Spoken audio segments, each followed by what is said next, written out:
Cry the beloved SA franchise. Let's burn through that.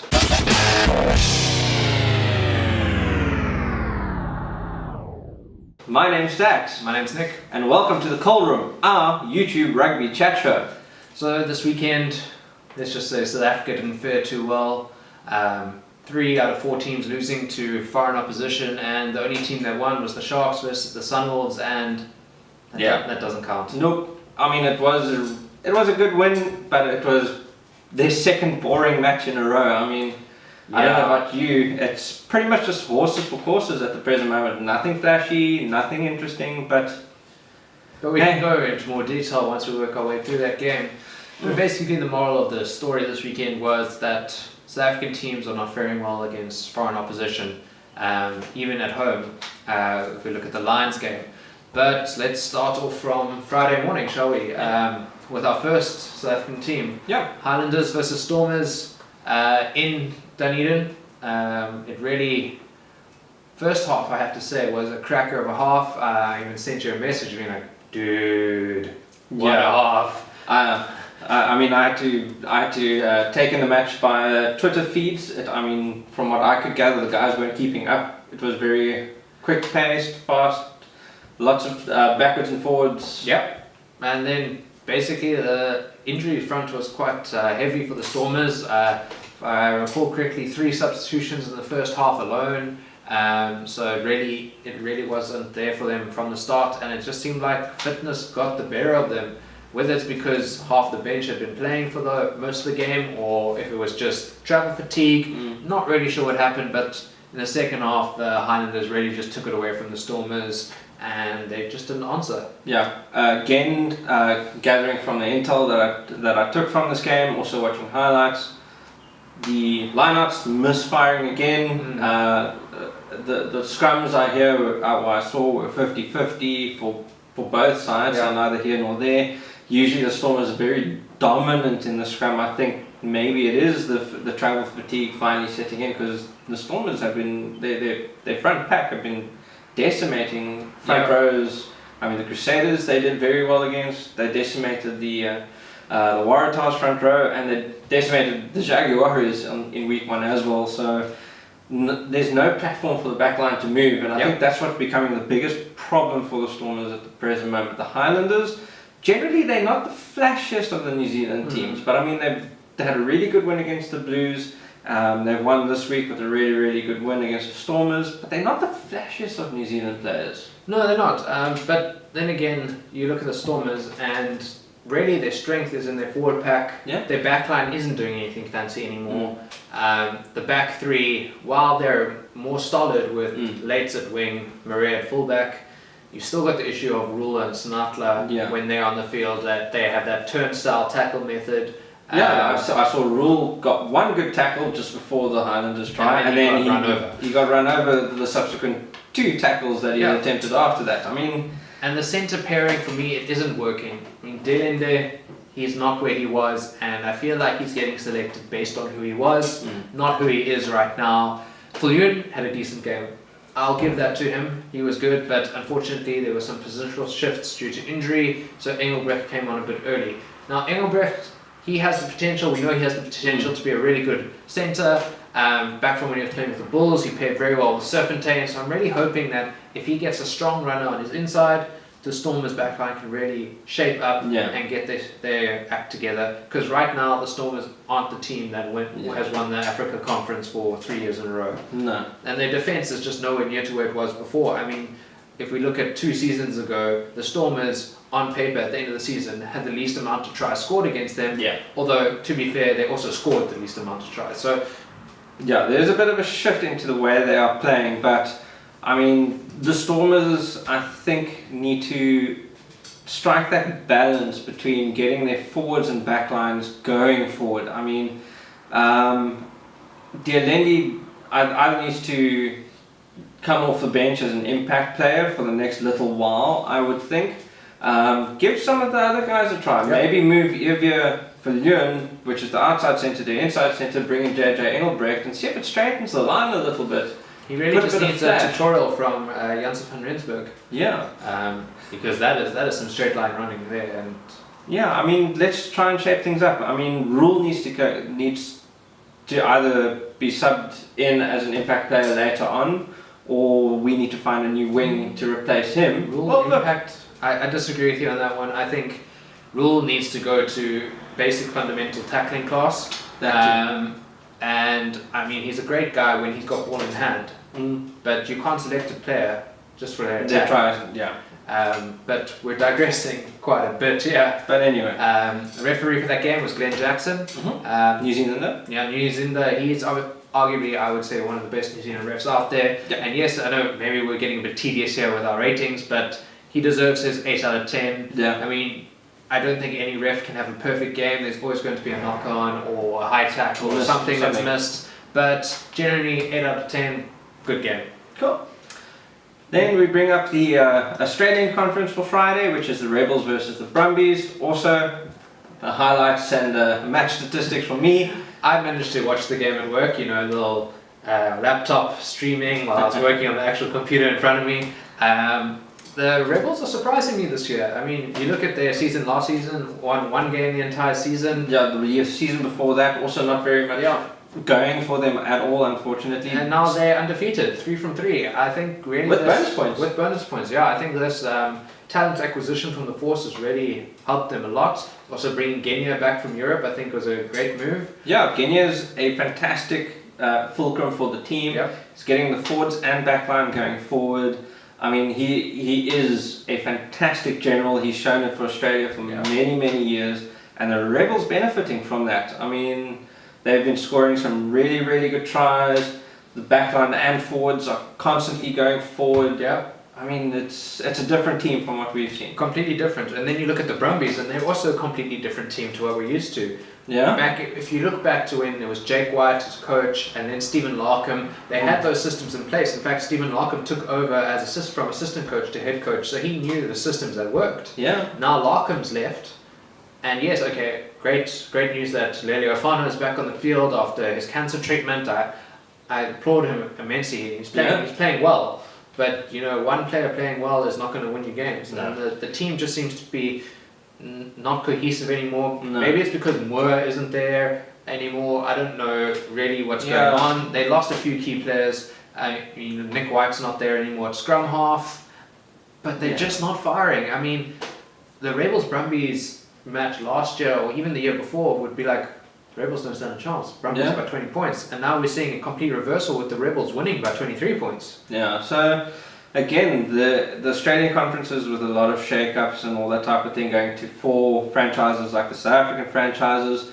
The Brumbies would be, for me, they would be the epitome of the franchises going all over the years where they've won Super Rugby before, so you would never expect this type of backward step from them. No. Especially because of the caliber of coaches and all that type of thing.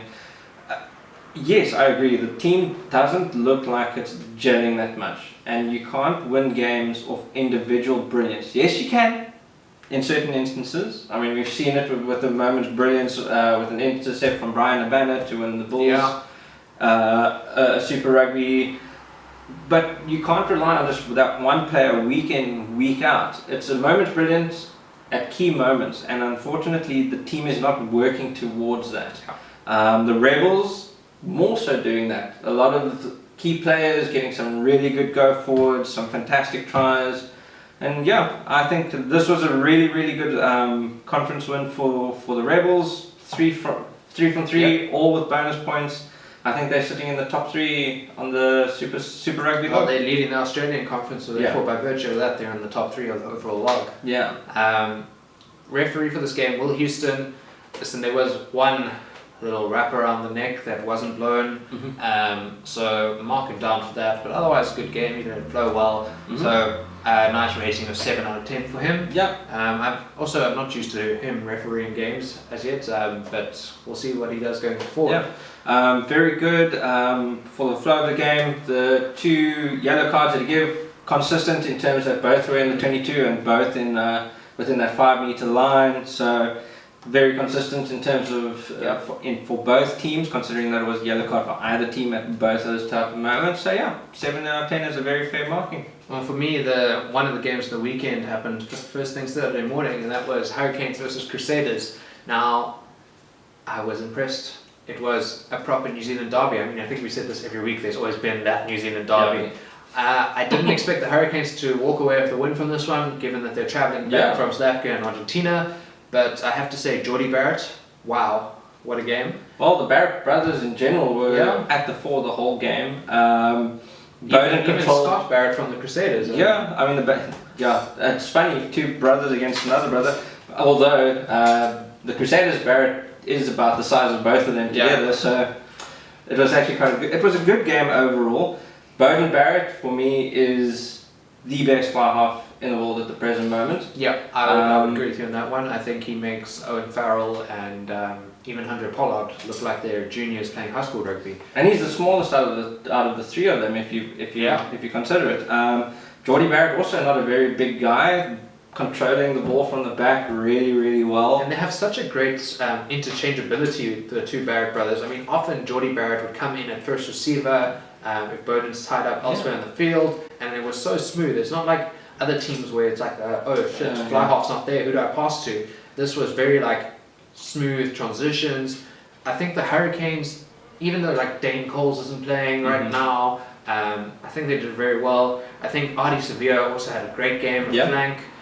Julian Sevilla had some powerful runs, but I think his fitness might be lacking a bit. If we think back to 2-3 seasons ago. In fact, last season he was dropped because of inadequate fitness. And it's nice that you brought up the Barrett brothers. Geordie comes in as first receiver. I think how they communicate is very, very key, and I wouldn't be surprised if they are going to be the fly halves and the fullback for the New Zealanders this year. Yeah, I think Damien McKenzie's shift to fly half has cost him his All Black pace, unfortunately. Well, he probably will fit into the general squad, but we'll see how he does with Friday's game, where they play against the Bulls. But for us, we had Brendan Pickerel coming in and refereeing that game. We also felt that he wasn't that bad a referee this weekend. Controlled the game really well. He policed the breakdowns very well. In fact, the Crusaders will have to take a hard look at themselves. They conceded way too many penalties, but they were all fairly adjudicated. There was nothing like 16-man team, nothing like that.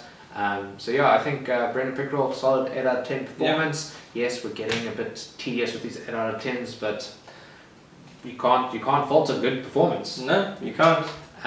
Okay, the game that we disagree on. Strongly. Look, the Reds versus the Bulls in Queensland, Brisbane. It was a close game, and to me, the Bulls lost it because they just didn't have the ball. And when they got the ball, they kicked it away. Yeah, the first half was really, really good. Very good contest. Both teams, it was neither here nor there. Some really, really good tries. Some silly penalties given away, unfortunately, that also cost the Bulls in the general scheme of the thing. I mean, it was only a 6-point game in the end, which is down to 2 penalties. Bulls were their own worst enemy in the second half, basically not contesting to get the ball. And this is where I want to kind of just like bring this up again. The South African teams, a lot of them, haven't grasped the rule at the breakdown in terms of getting over the ball and winning it. A lot still trying to contest through the gate, which is perfectly legal, but getting cleaned up way too easily, not securing the ball. Why aren't we dominating with the counteract that we've seen that the Stormers have done so well over and over again? And I'm saying this because in situations where we've given away penalties, they could have actually turned over the ball, slowed the ball down firstly, legally, gotten the ball back on their side to win back possession. And this is the frustrating part of this Bulls But team I think the moment. Bulls' strategy right now is not to overcommit players to the ruck and leave yourself vulnerable up wide. And yes, they didn't have possession, but you got to give it to that Bulls defense. I mean, 80% possession to the Reds in the second half, and only 6 points scored really in that second half, or a try and a conversion. It really was fantastic defense. It was solid, yes. I will give that. I'll give the Bulls that. I mean, our big disagreement Is the Reds try. The Reds try off the pop pass off the offload. I'm convinced it was forward. I think it should have been referred to the TMO at the very least, even if it wasn't forward, because maybe a different angle would have shed some light on it. I also felt that the referee, Jamie Nutbrown, really didn't police the around the neck tackles that well. There were a couple of neck rolls or high tackles that were missed. So I think I would give Jamie Nutbrown a 6.5 out of 10, just based on that. Hopefully going forward he does a better performance, he polices those areas a bit more. But I think the overall moral of the story is that the Bulls need to retain possession. Yeah, if you don't have the ball, you're not going to win the game. I mean, there have been instances where a team has 40% possession in the game and manages to win because when they have possession, they use it. Yeah. This was not the case, and I think over the entire game, I think the Bulls had less than 40% possession. Yeah. So overall, yeah. But I mean, they scored 2 fantastic tries. Yeah. One against the run of play, if I recall. Yes. So yeah, the Bulls have potential. Look, we're only week 4 into the Super Rugby season. Hopefully the South African teams can turn it around. But at the present moment, there's potential, but not a lot of promise. And then we move back to South African games with the Sharks versus the Sunwolves. The Sharks are the only team to win, South African team to win this weekend, but again it was versus Sunwolves. Yeah. Does it count? But it was a boring game. Yeah. I sent you a message, I sent a good friend of ours a message as well, that's an avid Sharks fan, and I was like, I'm falling asleep in this game. It literally was just pick up the ball, run, box kick, run, tackle. Very grindy. It's akin to watching cement dry, unfortunately. Yeah. The second half was better, I have to say. The Sunwolves did front up a lot in the second half.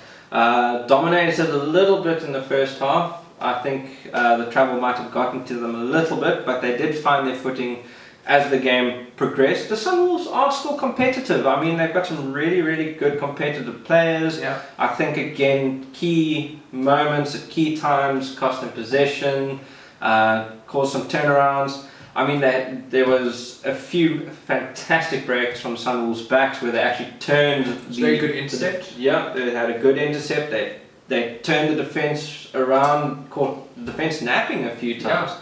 So the Sharks need to be careful because against better opposition, they are going to find themselves in some serious trouble. Yeah, they're travelling now.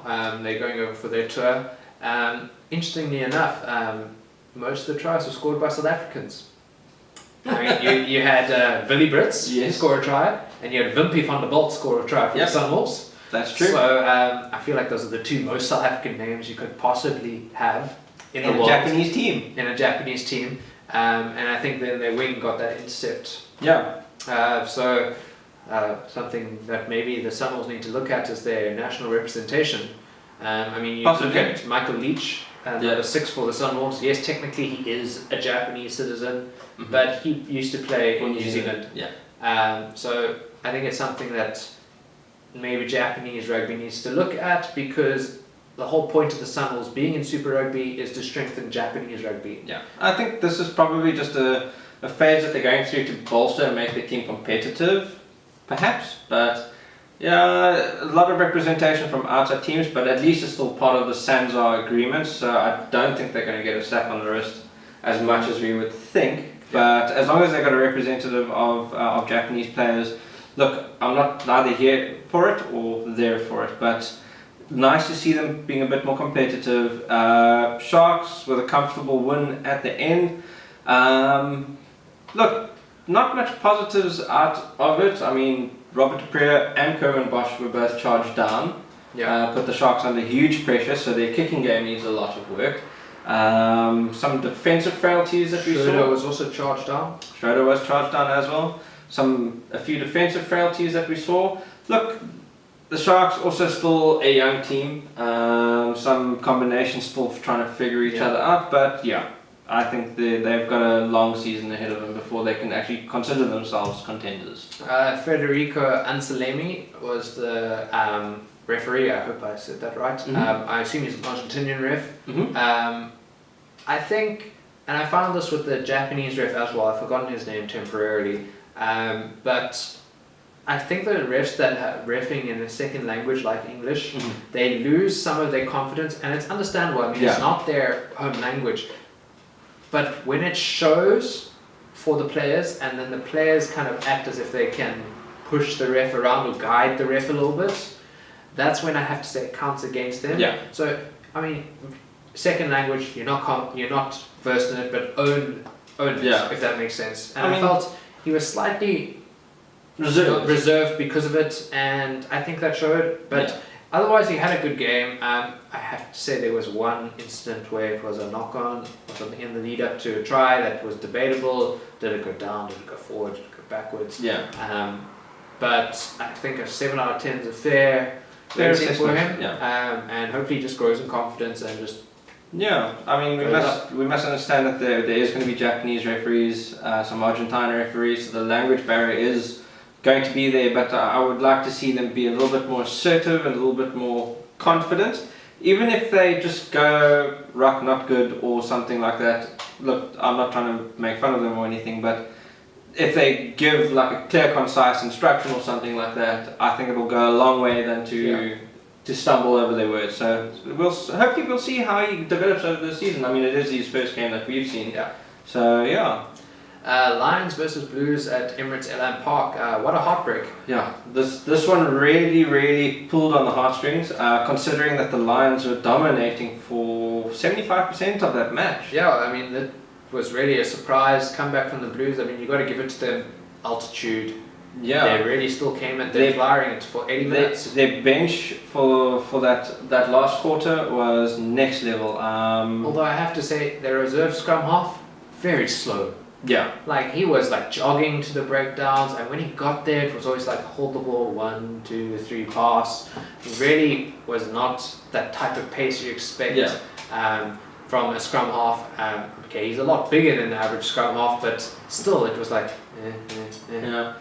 Again, the Lions, when they were in the lead, they still tried to play that expansive rugby. Yeah. And then with the injury to subsequently to Warren Whiteley and the captaincy going to Alton, I don't think he's the right man to assume that captaincy. I think the right decision, once they made that comfortable lead and they've gotten the bonus point, is not take their foot off the gas. I'm not saying they need to, but instead of staying with the expansive game, maybe tighten it up a little, maybe do a little bit more driving up with the forwards. I mean, the forwards have proven time and time again that they can be dominant and they could do go forward ball. The Lions are not doing that this week. The scrum was also so 50-50, like the one scrum the Lions dominate, the next they get their asses handed to them. It was also all over the place. Gianti again. Yeah, Gianti with a fantastic intercept. He did unfortunately get bumped off one tackle fairly easily. Yeah, but I mean at the end of the day he's a wing. Yeah, and we can give him 1 or 2 missed tackles. It's not like a rule situation where it's like, oh my gosh, I made a tackle. And another thing that also came up for me was the charge down try.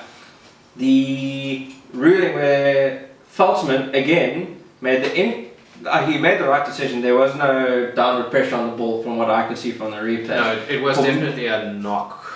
It was definitely a knock, but he said the player did not have control over the ball, and this is going to come up again and again with Feltzman, where he's misinterpreting the rule. So the rule is, if you're in the scoring zone and you are about to dot the ball if it's moving or whatever, you only have to make sure that there's downward pressure on the ball. So that means when your hand touches the ball and your hand and the ground touch, it's a try. You don't have to control it, nothing. You do not have to be in control of the ball.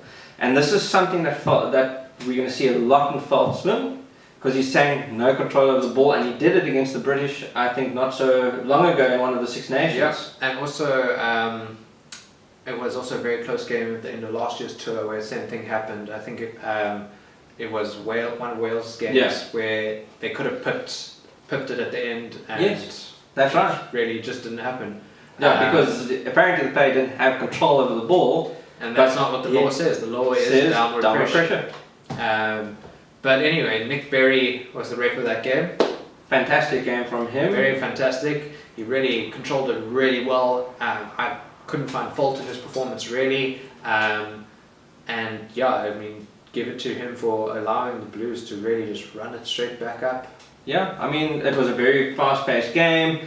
Good on him for keeping up with it. The breakdowns were monitored well. The scrums were monitored well. I didn't find anything that would mark him down. We gave him the best rating for the refs this weekend, giving him a 9 out of 10. Yeah, very good game. Final game of the weekend, Jaguares versus Waratahs in Argentina. This was a blindside. I mean, who would have expected it? Well, apparently 22% of people on Super Brew. Well, Jaguares beat the Waratahs against what we thought would happen. Yeah, so it really just goes to show us what happens when the Jaguares get their discipline under control. Yeah. They can run the ball very well. In fact, they scored the first try in the first 15 seconds. Yeah, and the scoreline would have actually read 38-14. Yeah. Really, that's how the game was ending until you had those last two tries in a minute from the Waratahs. Yeah, I think fatigue just kicking in there, but I mean the Jaguares actually played proper rugby for 78 of those 80 minutes. I mean, I haven't seen the Jaguares side so dominant. I mean, they were fantastic out wide. Yeah. They were very good in close quarters. Their line-up and scrums dominated the Waratahs. I mean, they were really fantastic this weekend. Yeah, I've got to give it to them for that game. I really don't think there's really much we can fault them on. The Waratahs just didn't rock up. I mean, we can blame travel a bit. It was quite a long flight, but they've been playing in South Africa for 2 weeks. They've kind of gotten used to the altitude factor, and then they go over to Argentina. And as you were saying, travel shouldn't really factor in a professional game, but it really wasn't their usual game. But give them credit, they played until the very 81st minute. They played right until the end. I mean, it was a fantastic game of rugby all round from what we saw. It's nice to see that the Jaguares are controlling their game a little bit better. They're not giving away silly penalties. Again, just wow. It was a total turnaround from a team that we were expecting to be a wooden spoon. Mike Fraser was the ref of this game.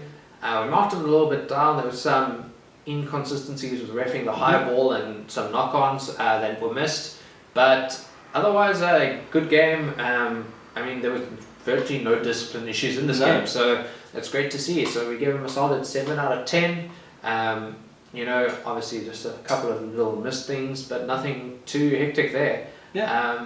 So I guess the moral of this weekend was New Zealand teams doing very well, except when they play each other, and South African teams, shockingly, Australian teams, mixed performance. Yeah, South Africans going a little bit backwards this week.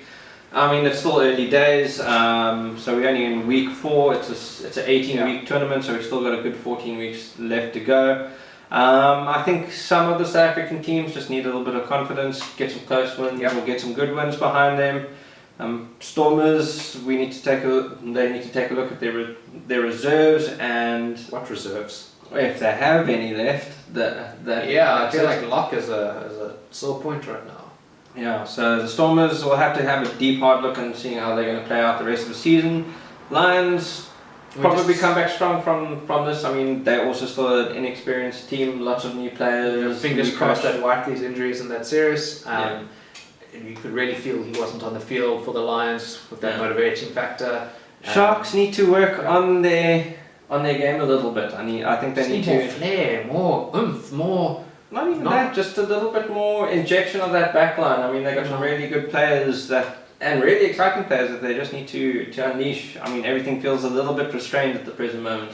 And the Bulls just need to get their hands on the ball, and when they have the ball, not to give away possession so easily, not to work on their hands for them, the knock-ons and tackles, and stop kicking away the ball. Yeah, the box kicks did cost them a lot as well.